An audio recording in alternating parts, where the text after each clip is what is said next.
दोस्तों स्वागत है आपका मेरी यूट्यूब चैनल पर। मैं आज आपके लाई हूँ स्टैट्स के कुछ क्वेश्चंस जो आपके एग्जाम के लिए इंपॉर्टेंट होने वाले हैं। तो चलिए शुरू करते हैं। पहला क्वेश्चन है, स्टैटिक्स में लॉ ऑफ स्टैटिस्टिकल रेगुलरिटी का क्या तात्पर्य है? क्या तात्पर्य है लॉ ऑफ स्टैटिस्टिकल रेगुलरिटी का? तो वो तात्पर्य है पर्याप्त बड़े नमूनों से सही निष्कर्ष प्राप्त किए जा सकते हैं। कि अगर पर्याप्त बड़े नमूने हो तो उनसे सही निष्कर्ष प्राप्त किए जा सकते हैं। सांख्यिकी नियमितता का नियम है, संभाव्य सिद्धांत पर आधारित है। यह नियम बताता है कि यदि किसी एक बहुत बड़े समूह में से रैंडमली रूप से एक पर्याप्त बड़ा नमूना चुना जाए तो वह नमूना लगभग ऊपर उस पूरे समूह के लक्षणों या विशेषताओं को दर्शाता है।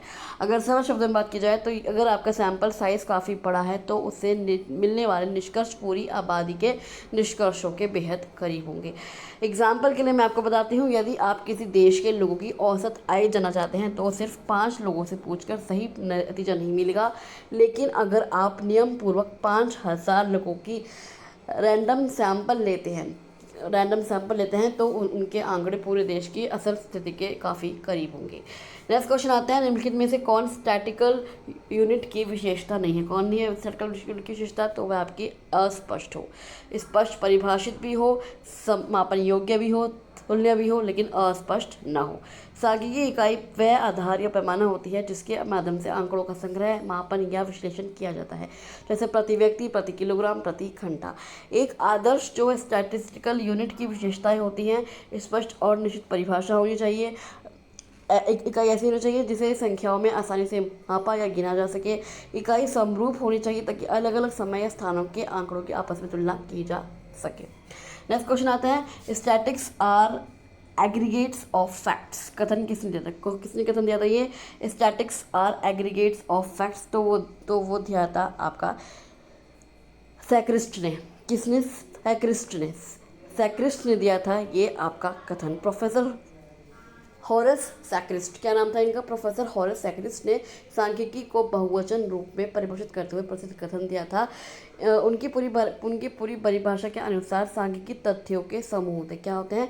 सांख्यिकी तथ्यों के समूह होते हैं जो अनेक कारणों से महत्वपूर्ण रूप से प्रभावित होते हैं, जिन्हें संख्यात्मक रूप से व्यक्त किया जा सकता है और एक उचित परिशुद्धता के स्तर के अनुसार अनुमानित या गिना जाता है। नेक्स्ट क्वेश्चन आते हैं, किसी एक अच्छे औसत की विशेषता क्या है? एवरेज की विशेषता क्या है किसी एक अच्छे?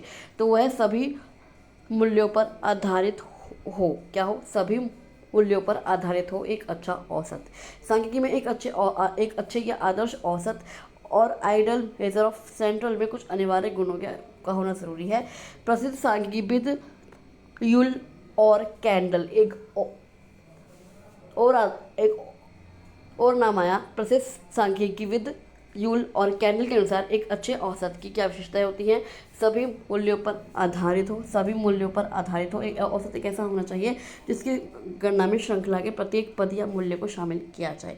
स्पष्ट और निश्चित परिभाषा हो, समझने और गणना करने में आसान हो, चरम मूल्यों से कम प्रभावित हो और बीजगणितीय नियोजन के योग्य हो। इसका उपयोग आगे की सांख्यिकी गणनाओं जैसे अपकिरण, सहसंबंध आदि में किया जा सके। नेक्स्ट क्वेश्चन आते हैं, स्टैटिक्स में होमोजीनियस डेटा का अर्थ क्या होता है? क्या होता है होमोजीनियस डेटा का अर्थ सांख्यिकी में, स्टैटिक्स में? तो वह होता है समान प्रकृति का डेटा। क्या होमोजीनियस डेटा क्या है? समान प्रकृति का डेटा।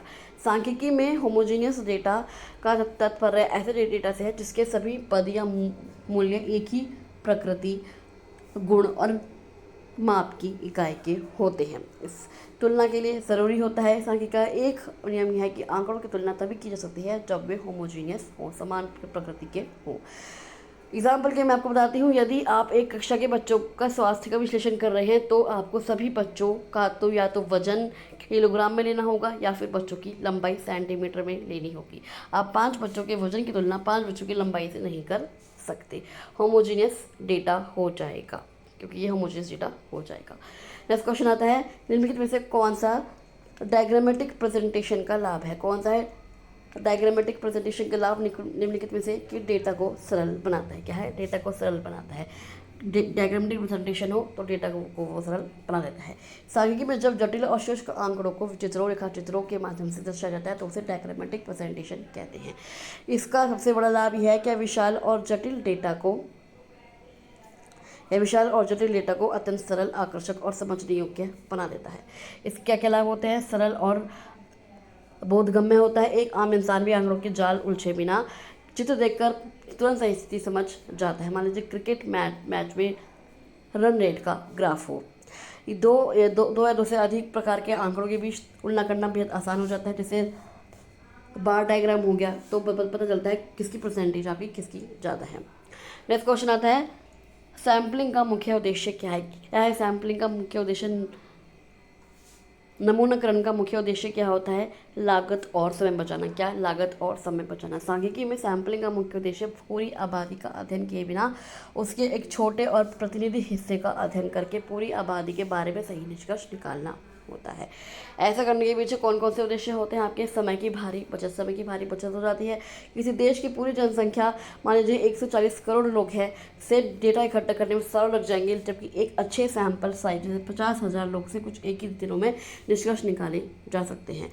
प्रशासनिक सुविधा, एक छोटे समूह से डेटा एकत्र करना और उसे संभालना प्रशासनिक रूप से बहुत आसान होता है। गहन अध्ययन किया जा सकता है अगर हम कम टाइम में खर्चा कमाएगा, लागत या खर्च में कमी आएगी। नेक्स्ट क्वेश्चन आता है, स्टैटिक्स में एन्यूमरेटर शब्द संबंधित है। एन्यूमरेटर शब्द की संबंधित है स्टैटिक्स में तो है डेटा कलेक्टर। किससे? Data collector. एन्यूमरेटर कौन होता है? सांख्यिकी में एन्यूमरेटर उस व्यक्ति को कहते हैं जो सीधे क्षेत्र फील्ड में जाकर प्राथमिक आंकड़े एकत्र करता है, उसे क्या कहते हैं? एन्यूमरेटर। अनुसंधानकर्ता द्वारा तैयार की गई अनुसूची या प्रश्नावली को लेकर उत्तरदाताओं के पास जाता है, उनसे सवाल पूछता है और उनके द्वारा दिए गए जवाबों को खुद फॉर्म में भरता है। तो ये प्राथमिक रूप से डेटा इकट्ठा कर रहा है, तो ऐसे कहते हैं एन्यूमरेटर। भारत में हर 10 साल में होने वाली जनगणना के दौरान जो कर्मचारी आपके घर आकर जानकारी फॉर्म में भरते हैं उन्हें हम एन्यूमरेटर कहते हैं। नेक्स्ट क्वेश्चन आता है, निम्नलिखित में कौन क्लासिफिकेशन का प्रकार नहीं है? जियोग्राफिकल, क्रोनोलॉजिकल, क्वालिटेटिव या एक्सपेरिमेंटल। तो इसका आंसर है एक्सपेरिमेंटल। भी जियोग्राफिकल है, क्रोनोलॉजिकल भी है, क्वालिटेटिव है, लेकिन एक्सपेरिमेंटल नहीं है। सांख्यिकी में आंकड़ों को उनकी समानताओं और विशेषताओं के आधार पर अलग अलग समूहों में बांटने को वर्गीकरण किया जाता है कि हम उनके समानताओं और विशेषताओं के आधार पर उनको वर्गीकृत कर रहे हैं। मुख्य रूप से वर्गीकरण के 5 प्रकार होते हैं। क्लासिफिकेशन के 5 प्रकार होते हैं। जियोग्राफिकल होते हैं, जैसे देश के आधार पर, राज्य के आधार पर बांटना। क्रोनोलॉजिकल, महीने, वर्ष, महीने, देश के आधार पर बांटना। क्वालिटेटिव कि महिलाएं कितनी हैं, पुरुष कितने हैं, या साक्षर कितने हैं, या निरक्षर कितने हैं। क्वांटिटेटिव की आय, बजट या उनके वजन के या ऊंचाई के आधार पर उन्हें वर्गीकृत करना। एक्सपेरिमेंटल क्या है? एक्सपेरिमेंटल अनुसंधान या रिसर्च की एक विधि है, ना कि सांख्यिकी में आंकड़ों के वर्गीकरण का कोई प्रकार। नेक्स्ट क्वेश्चन आता है, स्टैटिकल सर्वे का महत्वपूर्ण चरण कौन सा माना जाता है? स्टैटिकल सर्वे का तो वो माना जाता है प्लानिंग करना। कौन सा? प्लानिंग करना। सांख्यिकी सर्वेक्षण के सभी चरण महत्वपूर्ण होते हैं, लेकिन प्लानिंग का सबसे महत्वपूर्ण और प्राथमिक चरण माना जाता है। क्यों? क्योंकि यहीं से नींव रखी जाती है कि हमें क्या सर्वे करना है, हमें क्या सर्च करना है। किसी भी सांख्यिकी जांच के सर्वे की सफलता उसके योजना पर निर्भर करती है। यदि योजना कोई कमी रह जाए तो आगे के सभी चरण आपकी गलत दिशा में चले जाएंगे। उद्देश्यों का निर्धारण किया जाता है, संसाधनों का प्रबंधन किया जाता है। एक प्रसिद्ध कहावत है, well planned is half done. अगर आपकी प्लानिंग अच्छी है तो आपका आधा काम हो जाएगा। इसलिए बिना सटीक योजना के किया गया सर्वे और धन और समय दोनों की बर्बादी करता है। नेक्स्ट क्वेश्चन आता है, रॉ डेटा किसे कहलाता है? रॉ डेटा कहलाता है मूल रूप से संकलित डेटा की। अभी डेटा आपका बिल्कुल ताज़ा है, अभी डेटा लोगों से पूछकर ही बनाया गया है। सांख्यिकी में रॉ डेटा उस डेटा को कहा जाता है जिसे अनुसंधानकर्ता द्वारा क्षेत्र से एकदम मूल रूप से ओरिजिनल फॉर्म में इकट्ठा किया जाता है। क्या विशेषताएं होती हैं इसकी? अव्यवस्थित। यह डेटा किसी भी क्रम जैसे बढ़ते या घटते क्रम, वर्गीकरण या सारणी में व्यवस्थित नहीं होता है। यह सिर्फ एक सूची या रिकॉर्ड के रूप में होता है। इस पर अभी तक कोई भी सांख्यिकी गणना जैसे मीन निकालना, प्रतिशत निकालना आदि नहीं की गई होती है। मान लीजिए यदि आप किसी कक्षा के 50 छात्रों के गणित के अंक एक कागज पर बिना रोल नंबर या नाम के क्रम की जैसे तैसे लिख देते हैं, जैसे 45, 23, 89 कैसे भी लिख दे, तो ये रो डेटा कहलाएगा। नेक्स्ट क्वेश्चन आता है, स्टैटिक्स में इन्फ्रेंस का अर्थ क्या है? क्या है इन्फ्रेंस का स्टैटिक्स में, तो वह आपका निष्कर्ष निकालना। क्या? निष्कर्ष निकालना। सांख्यिकी में इन्फ्रेंस या स्टैटिकल इन्फ्रेंस वह प्रक्रिया है जिसके द्वारा एक छोटे नमूने के आंकड़ों का विश्लेषण करके पूरी आबादी के बारे में निष्कर्ष, निर्णय या भविष्यवाणी निकाली जाती है। उसे हम कहते हैं इन्फ्रेंस के एक छोटे नमूने द्वारा जानकारी निकालना। सांख्यिकी निष्कर्ष के दो मुख्य भाग होते हैं। एस्टिमेशन, सैंपल के आधार पर आबादी के किसी अज्ञात मूल्य जैसे औसत आय का अंदाजा निकालना। हाइपोथेसिस टेस्टिंग, किसी दावे या धारणा की सत्यता की जांच करना, जैसे क्या नई पुरानी दवाई से बेहतर है। नेक्स्ट क्वेश्चन आता है सेकेंडरी डेटा का प्रमुख लाभ क्या होता है। सेकेंडरी डेटा का प्रमुख लाभ क्या होता है कि ये समय और कम लागत लगती है। क्या लगती है? कम समय लगता है और कम लागत लगती है। सेकेंडरी डेटा क्योंकि ये किसी के पहले द्वारा ढूंढा हुआ डेटा होता है, इसलिए बिल्कुल टाइम भी कम लगता है और खर्चा भी आपका कम लगता है। द्वितीयक आंकड़े वे आंकड़े होते हैं जिन्हें अनुसंधानकर्ता खुद शुरू से एकत्र नहीं करता, बल्कि वे पहले से ही किसी व्यक्ति, संस्था या सरकारी विभाग द्वारा किसी अन्य उद्देश्य के लिए एकत्र और प्रकाशित किए जा चुके होते हैं, जैसे किताबें, सरकारी वेबसाइट्स, न्यूज़पेपर आदि।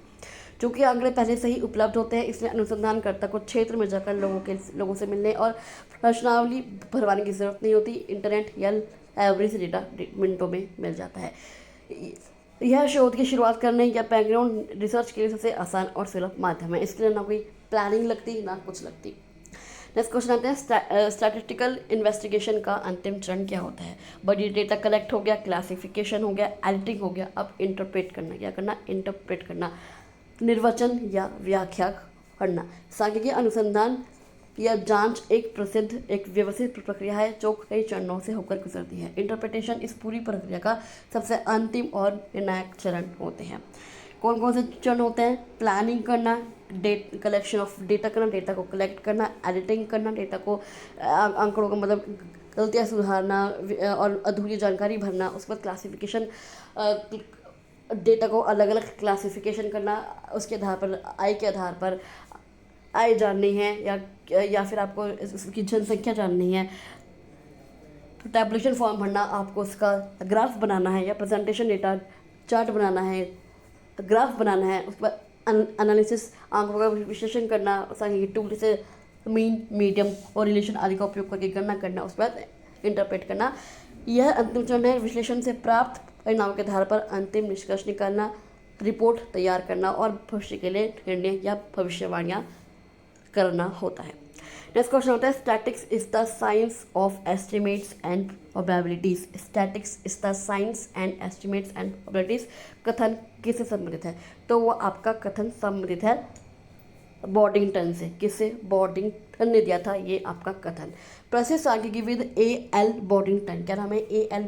बॉडिंगटन ने सांख्यिकी को अनुमानों और संभावनाओं का विज्ञान माना था, क्योंकि सांख्यिकी में अधिकांश निष्कर्ष पूरी आबादी के बजाय और नमूनों के आधार पर संभावना को देखकर निकाले जाते हैं।